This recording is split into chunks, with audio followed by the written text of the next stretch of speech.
Welcome to our channel RK tutorial. So మన ఛానల్లో ఉన్న సబ్స్క్రైబర్స్ అందరికీ గుడ్ న్యూస్ అండి. మరి చాలామంది రిక్వెస్ట్ మేరకు ఏపీ హాస్టల్ వెల్ఫేర్ ఆఫీసర్ లేదా హాస్టల్ వార్డెన్ ఉద్యోగాలకు సంబంధించి ఫుల్ కోర్సు ఇంతకుముందు మన యాప్లో 1299 ఉండేదండి. సో దీనిని మళ్ళీ 799 రూపాయలకి అందచేయడం అయితే జరుగుతుంది 2 సంవత్సరాల వ్యాలిడిటీతో. సో కాబట్టి ఈ ఆఫర్ కేవలం 2 రోజులు మాత్రమే ఉంటుందండి. ఓకే, వెంటనే మరి పర్చేజ్ చేయండి. ఇందులో 1000కి పైగా క్లాసెస్ ఉంటాయి, టెస్ట్ సిరీస్ ఉంటుంది, పీడిఎఫ్ మెటీరియల్ కూడా ఉంటుంది. మూడవ 20 సంవత్సరాల ఎక్స్పీరియన్స్ కలిగిన ఫ్యాకల్టీ చేత క్లాసెస్ అయితే చెప్పించి అప్డేట్ చేయడం జరిగింది. Just 799 2 years validity. దీంతో పాటుగా గ్రూప్ 2 కోర్సు కూడా 999 అయితే ఉందండి. ప్రజెంటు ఈ 2 రోజులు ఆఫర్ పెట్టాము. జస్ట్ 499కే ఇది కూడా అందజేస్తున్నాము 1 year వ్యాలిడిటీతో. సో కాబట్టి గ్రూప్ 2 అభ్యర్థులు, హాస్టల్ వెల్ఫేర్ అభ్యర్థులు ఈ రోజే కోర్సును పర్చేజ్ చేయండి. ఏ విధంగా పర్చేజ్ చేయాలి? యాప్ లింక్ వీడియో డిస్క్రిప్షన్లో ఉంటుంది, డౌన్లోడ్ చేయండి. మీ మొబైల్ నెంబర్తో రిజిస్టర్ అయ్యి స్టోర్ ఆప్షన్లో కోర్సు ఉంటుంది, ముందు డెమో చూసి వెంటనే తీసుకోండి. లేదా ప్లే స్టోర్లోకి వెళ్ళి అక్కడ నుండి కూడా మన యాప్ డౌన్లోడ్ చేయవచ్చు, ఆర్కే ట్యుటోరియల్. ఓకేనా? 60,000కు పైగా అభ్యర్థులు డౌన్లోడ్ చేసి ప్రిపేర్ అవుతున్నటువంటి ప్రముఖమైన సంస్థ. ఓకేనా? All the best. Thank you. Hello everyone, welcome to RK tutorial. Friends, మన యాప్లో మనం లాంచ్ చేసినటువంటి హాస్టల్ వెల్ఫేర్ ఆఫీసర్ మరియు గ్రూప్ 2కి సంబంధించినటువంటి ఆఫర్ ఈరోజు ముగుస్తుందండి. కాబట్టి ఇంట్రెస్ట్ ఉన్నటువంటి అభ్యర్థులు ప్రతి ఒక్కరూ కోర్స్ తీసుకోండి ఫ్రెండ్స్. ఓకేనా? మీ ఫ్రెండ్స్ కూడా షేర్ చేయండి. మళ్ళీ కోర్స్ వాల్యూ పెరిగిన తర్వాత తగ్గించడము ఉండదు. ఓకేనా?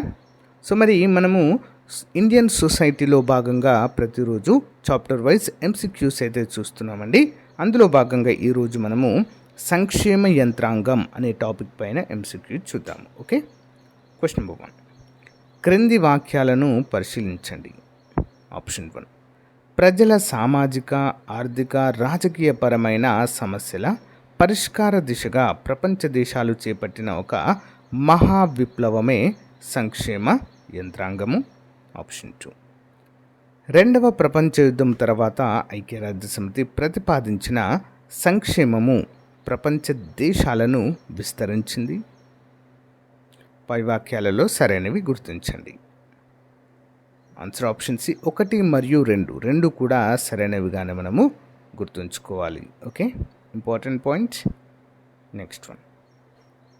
స్వాతంత్ర అనంతరము మన దేశంలో సంక్షేమ పాలనకు దారితీసిన పరిస్థితులు లేదా లక్ష్యాలకు సంబంధించి సరికాని ప్రకటన క్రింది వానిలో గుర్తించండి. చూద్దాం. ఆప్షన్ 1. ఆర్య సంస్కృతి నుండి సమాజంలో వెల్లును కొనిపోయిన వర్ణ వివక్షతను స్వతంత్రం తర్వాత రూపుమాపుదామనే భావన. ఆప్షన్ 2. సామ్రాజ్యవాద భావజాలంతో రూపొందించిన ఆదేశిక సూత్రాల అమలుకు. ఆప్షన్ 3.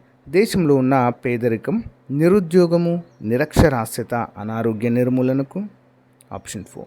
సామాజిక అసమానతల వల్ల కలిగే వర్గ పోరాటాలను తొలగించడానికి ప్రయత్నించడం. దేనికోసమండి? భారతదేశంలో సంక్షేమ పాలనకు దారితీసిన పరిస్థితుల్లో సరికానిది. ఆన్సర్ ఆప్షన్ 2 అండి. ఏంటది? సామ్రాజ్యవాద భావజాలంతో రూపొందించిన ఆదేశిక సూత్రాల అమలు అనేది సరైనది కాదు. రిమైనింగ్ అన్నీ కూడా సరైనవిగానే మనమైతే గుర్తుంచుకోవాలి. ఒకటేంటి? ఆర్య సంస్కృతి నుంచి సమాజంలో వేళ్ళు కొనిపోయిన, అంటే వేళ్ళు కూరుకుపోయినటువంటి వర్ణ వివక్షతను స్వతంత్రం తర్వాత రూపుమాపుదామనే భావన. నెక్స్ట్, దేశంలో ఉన్న పేదరికము, నిరుద్యోగము, నిరక్షరాస్యత, అనారోగ్య నిర్మూలించడం, అనారోగ్య పరిస్థితులను. Next one.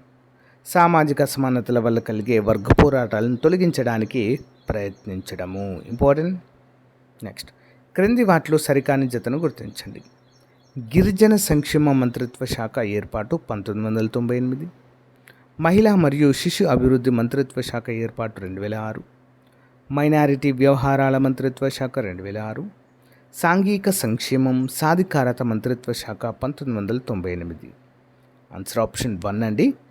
గిరిజన సంక్షేమ మంత్రిత్వ శాఖ 1998 అనేది తప్పు. రిమైనింగ్ అన్నీ కూడా సరైనవే. Next one. క్రింది ప్రకటనలను పరిగణించండి. ఆప్షన్ 1, విద్యాపరమైన అంశాలు వాటి అమలుకు విద్యాశాఖ 1985లో ఏర్పాటు చేయబడింది.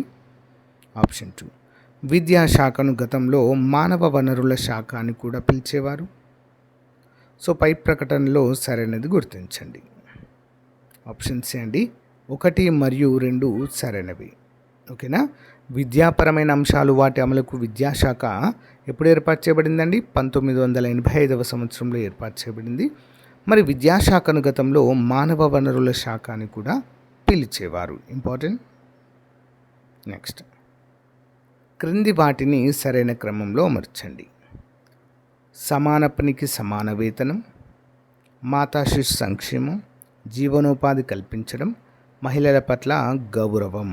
భారత రాజ్యాంగంలోని ఏ ఆర్టికల్స్ వీటి గురించి తెలుపుతాయి? Option D. ముందుగా సమాన పనికి సమాన వేతనం ఆర్టికల్ 39 సబ్సెక్షన్ డి తెలుపుతుందండి. ఓకేనా. నెక్స్ట్, మాతా శిశు సంక్షేమం అనేది ఆర్టికల్ 42 ప్రకారం అయితే మాతా శిశు సంక్షేమం గురించి పేర్కొనబడింది. నెక్స్ట్, జీవనోపాధి కల్పించడం ఆప్షన్ 3 31A. ఆప్షన్ 3, మహిళల పట్ల గౌరవం 51A సబ్సెక్షన్ ఈ తెలుపుతుందండి. ఓకేనా. ఇంపార్టెంట్. నెక్స్ట్, క్రింది ప్రకటనలను పరిగణించండి. జాతీయ మహిళా కమిషన్ 1992లో ఏర్పాటు చేయబడింది. ఆప్షన్ 2, జాతీయ మహిళా కమిషన్ కేంద్ర కార్యాలయం ముంబైలో కలదు. పై ప్రకటనలో సరైనది ఏంటండి? ఆప్షన్ సి అండి, 1 మరియు 2 కూడా సరైన సమాధానాలే. ఇంపార్టెంట్ క్వశ్చన్ అండి. ఓకే. నెక్స్ట్ వన్, క్రింది వానిలో సంక్షేమం కోసం ఏర్పాటు చేయబడిన కమిషన్ గుర్తించండి. క్రింది వానిలో సంక్షేమం కోసం ఏర్పాటు చేయబడిన commission: minority commission, SC/ST commission, మానవ హక్కుల కమిషన్. ఆన్సర్ ఆప్షన్ బి అండి, 1 and 2 రెండు కూడా సరైనవండి. మైనారిటీ కమిషన్, SC/ST కమిషన్ ఇవి రెండు కూడా సంక్షేమం కోసం ఏర్పాటు చేయబడ్డాయి. మానవ హక్కుల కమిషన్ అనేది హక్కులను రక్షించడం కోసం ఏర్పడినటువంటిదిగా గుర్తుంచుకోవాలి. ఓకే. నెక్స్ట్ వన్, క్రింది వాక్యాలను పరిశీలించండి. సామాజిక సంక్షేమ భావనకు కేంద్రం ఇంగ్లాండ్. ఆప్షన్ 2, ఆధునిక సంక్షేమ భావనకు నాంది పలికినది విలియం బేవరిడ్జ్. మరి సరైన సమాధానాలు ఏంటండి క్రింది వాటిలో? ఆప్షన్ సి అండి, 1 మరియు 2 సరైనవే అండి. సామాజిక సంక్షేమ భావనకు కేంద్రం ఇంగ్లాండ్, ఆధునిక సంక్షేమ భావనకు నాంది పలికినది విలియం బేవరిడ్జ్. ఓకే, రెండు కూడా సరైన సమాధానాలే. నెక్స్ట్ వన్, క్రింది ప్రకటనలను పరిగణించండి. ఆప్షన్ 1, జాతీయ బాలల హక్కుల పరిరక్షణ కమిషన్ 2009లో ఏర్పాటు చేయబడింది. జాతీయ బాలల హక్కుల పరిరక్షణ కమిషన్ కార్యాలయము న్యూఢిల్లీలో కలదు. సో పై వాటిలో సరైనవి ఏంటండి? ఆప్షన్ బి, 2 మాత్రమే సరైనది. జాతీయ బాలల హక్కుల కమిషన్ పరిరక్షణ కమిషన్ కార్యాలయం న్యూఢిల్లీలో కలదు అనేది సరైనది. నెక్స్ట్ వన్, మన దేశంలో సంక్షేమ యంత్రాంగాన్ని అమలు చేస్తున్న సంస్థ లేదా సంస్థలు క్రింది వాటిలో గుర్తించండి. సంక్షేమ యంత్రాంగాన్ని అమలు చేస్తున్న సంస్థ లేదా సంస్థలు: రోడ్లు భవనాల శాఖ, మానవ వనరుల శాఖ, మహిళా శిశు సంక్షేమ శాఖ. ఆన్సర్ ఆప్షన్ బి అండి, కేవలం 2 మరియు 3 మాత్రమే సరైనవి. ఓకే, మానవ వనరుల శాఖ, మహిళా శిశు సంక్షేమ శాఖ. నెక్స్ట్ వన్, క్రింది వాటిలో సరైన క్రమంలో అమర్చండి. వెట్టి చాకిరీ, చట్టం ముందు అందరూ సమానులే, ఉద్యోగాలలో సమానత్వము, వివక్షత చూపరాదు. ఏ ఆర్టికల్ తెలుపుతుందండి మరి వీటికి? చూద్దాం వన్ బై వన్. ముందుగా వెట్టి చాకిరీ నిర్మూలన ఆర్టికల్ 23, చట్టం ముందు అందరూ సమానులే ఆర్టికల్ 14, ఉద్యోగాలలో సమానత్వం ఆర్టికల్ 16, వివక్షత చూపరాదు 15 సబ్సెక్షన్ 1 తెలుపుతుంది. నెక్స్ట్ వన్, భారతదేశంలో సంక్షేమ పాలనకు గల కారణాలను క్రింది వానిలో గుర్తించండి. దేశంలో పేదరికం, నిరుద్యోగం, అనారోగ్యము నిర్మూలన. ఆప్షన్ 2 వర్ణ వివక్షతను రూపుమాపడం. ఆప్షన్ 3 ఆదేశిక సూత్రాల అమలు. సంక్షేమ పాలన గల కారణాలు ఏంటండి? ఆన్సర్ ఆప్షన్ డి అండి. 3 కూడా సరైనవి. సంక్షేమ పాలనకు కారణం ఏంటి? దేశంలో పేదరికము, నిరుద్యోగము, అనారోగ్య సమస్యలను నిర్మూలించడం, వర్ణ వివక్షతను రూపుమాపడం, ఆదేశిక సూత్రాల అమలు. నెక్స్ట్ వన్, క్రింది స్టేట్మెంట్లను పరిశీలించండి.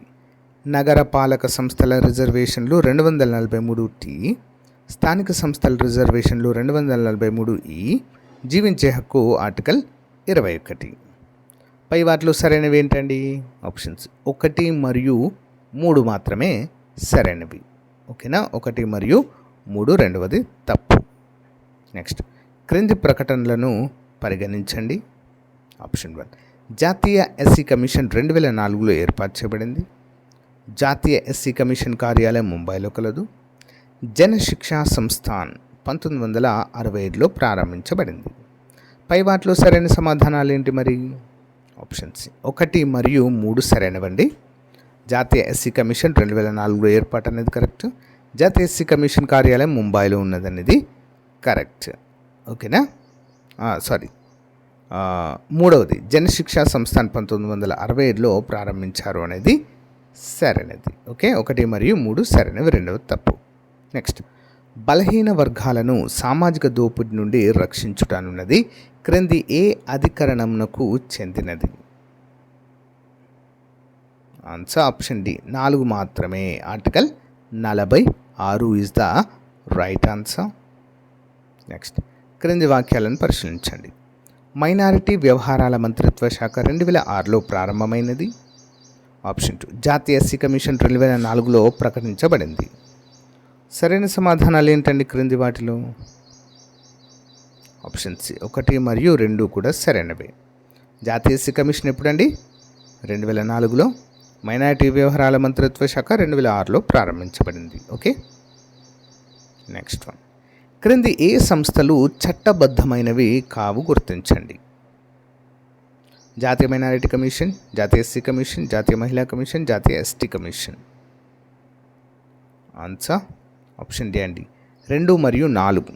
రెండేంటి? జాతీయ ఎస్సీ కమిషన్, జాతీయ ఎస్టీ కమిషన్ చట్టబద్ధమైన సంస్థలు కాదు ఇవి. ఎందుకు? ఇవి రాజ్యాంగబద్ధమైన సంస్థలు. ఎస్సీ ఎస్టీ కమిషన్, జాతీయ మైనారిటీ కమిషన్, జాతీయ మహిళా కమిషన్ అనేవి చట్టబద్ధమైన, అంటే ప్రత్యేక చట్టం ద్వారా రూపొందించబడినవి.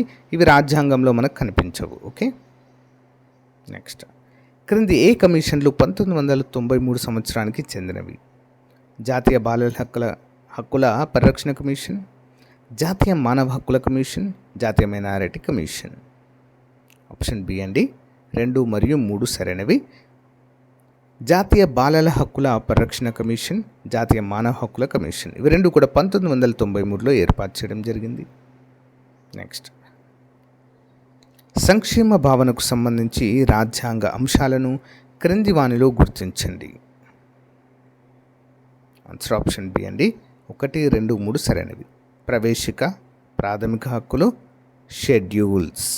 సో 3 కూడా సరైనవిగానే మనము గుర్తుంచుకోవాలి, ఇంపార్టెంట్. నెక్స్ట్, క్రింది వానిలో సరికానిది గుర్తించండి. జాతీయ మహిళా కమిషన్ చట్టబద్ధమైనది, జాతీయ బాలల హక్కుల పరిరక్షణ కమిషన్ చట్టబద్ధమైనది, జాతీయ ఎస్సీ కమిషన్ చట్టబద్ధమైనది, జాతీయ మైనారిటీ కమిషన్ చట్టబద్ధమైన కమిషన్. ఆన్సర్ ఆప్షన్ 3 అండి. క్రింది వాటిలో సరికానిది ఏంటండి? జాతీయ ఎస్సీ కమిషన్ చట్టబద్ధమైనది అనేది తప్పు. ఇదొక రాజ్యాంగబద్ధమైనది. ఓకే, మిగతావన్నీ చట్టబద్ధమైనవి. నెక్స్ట్, క్రింది ఏ చట్టము వివక్షత పూరితంగా ఉన్నదో లేదో అన్న విషయాన్ని సుప్రీంకోర్టు పరిశీలిస్తుంది?